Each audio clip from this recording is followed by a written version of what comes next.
Good evening. Our mission at the onset of this assignment has been to make changes that will increase global airlines' profitability.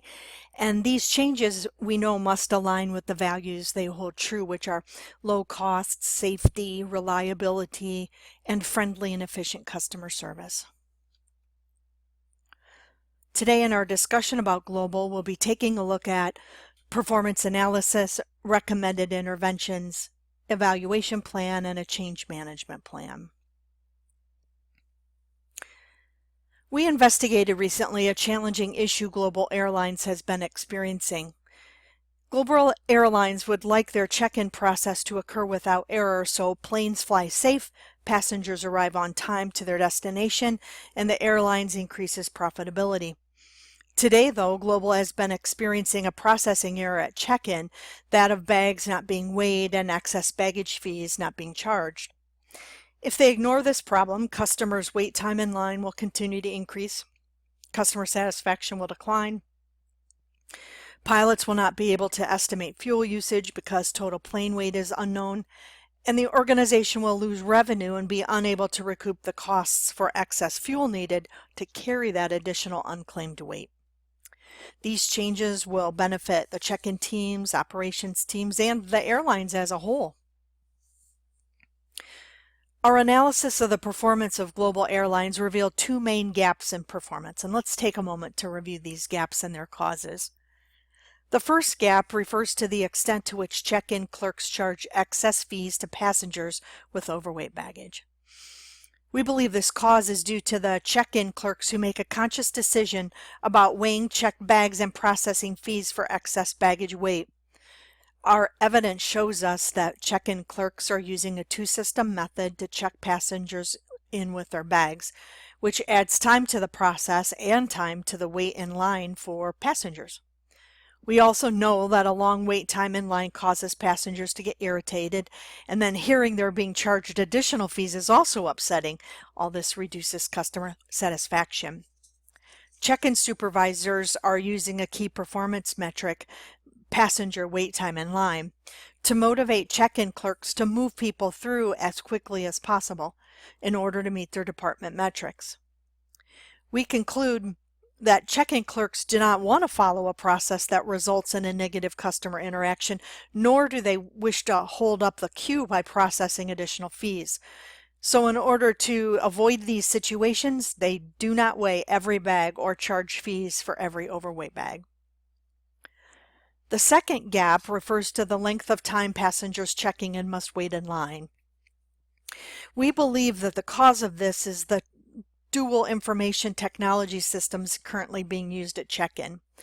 We know that if a passenger presents an overweight bag, the following steps in the procedure to charge excess weight fees increases the passenger's time in line.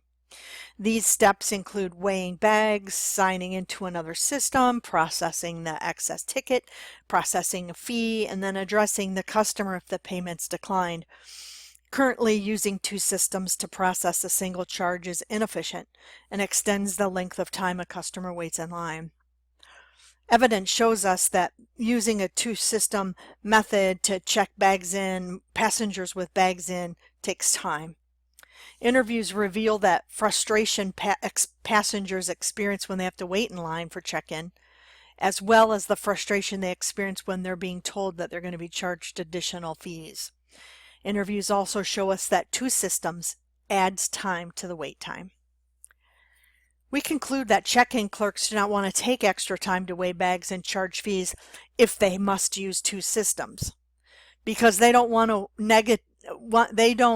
wish to negatively affect the customer satisfaction metric that they're measured on. The most critical issue to correct is to correct the tools used for check-in. The negative interactions we discussed occur because the technology, the data, and the users of the technology are not properly integrated. We recommend looking at organizational communications and implementing an information systems intervention. Information systems intervention represents a union of technology and the users of technology to support the organization's operations and decision-making. Integrating the two currently used systems will provide benefits on many levels on which different functional areas base decisions. The second most critical issue to correct is to correct the check-in process. The check-in clerk's performances are not linked to the organizational goals, and the two-step process for baggage check-in creates a time delay, which provides opportunity for clerks to make a decision about weighing bags and charging excess fees. This decision conflicts with the company's desire for profitability and safety. We recommend implementing a job design intervention to accomplish this, primarily redesigning the workflow and creating efficient procedures. Job design intervention refers to the process of forming complete jobs by reviewing the workflow and processes to make changes resulting in efficiencies, and in this case, efficiencies in the check-in process. We have determined ways we will evaluate our plan for intervention, and will measure success in the following ways. Regarding the new check-in process, after 6 months, every bag will be weighed and, if appropriate, charged excess bag weight fees 100% of the time. Regarding a new United Information Technology System, after 6 months, passenger wait time will be reduced, appropriate fees will be processed, and customer satisfaction will increase. We will support this proposed model using Lewin's change management model.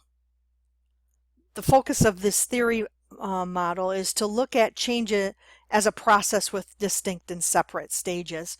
And we'll prepare for each one of these stages, and we'll understand what's coming, and then we'll manage the transition through it. And we do this in order to minimize resistance to the changes that we're proposing. In the first stage, unfreeze, we'll prepare the organization to accept that change is necessary and that it's really essential to meeting Global's mission, vision, and values. And then in the second stage, change, will let people know how this change will benefit them. And in the final stage, we'll refreeze. We'll do this by making sure that all the changes are being used all the time and incorporated into our daily work processes. And we'll do all of this by managing and empowering managing and understanding employees' concerns and communicating a lot and empowering employees. And we'll develop ways to sustain this change by provide support and training, as well as celebration. In conclusion, there are two very strong themes in this global case. Change the tools for check-in by creating a new union of information technology, and change the process for check-in by creating an efficient and timely way to check in passengers with bags. Implementing interventions to change the tools and the process for check-in will align with the values that Global holds true and help them meet their goals for profitability, safe travels, and customer satisfaction in a very competitive industry.